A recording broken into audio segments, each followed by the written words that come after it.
കൊച്ചെ നീ എന്തെടുക്കുവാടി? ഞാൻ ഗെയിം കളിക്കുവാ. മതി ഗെയിം ഒക്കെ കളിച്ചത്. ഏത് സമയം നോക്കിയാലേ ഫോൺ എടുത്ത് ഗെയിം കളിയാ. മമ്മിയല്ലേ പരീക്ഷ സമയത്ത് പറഞ്ഞ വെക്കേഷൻ സമയത്ത് മോൾ എത്ര വേണേലും ഫോണിൽ കളിച്ചോന്ന്. അത് ഞാൻ ആ സമയത്ത് നീ പഠിക്കാൻ വേണ്ടി പറഞ്ഞല്ലേ. അയ്യടാ എന്നെ പറ്റിക്കാന്ന് വിചാരിച്ചല്ലേ? ഞാൻ കളിക്കും.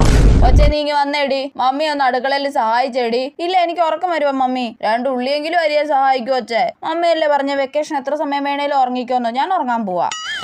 ആ പരീക്ഷയുടെ റിസൾട്ട് ഒന്ന് വരട്ടെ. ഞാൻ നിന്റെ ഉറക്കമേ ഞാൻ ശരിയാക്കി തരാം.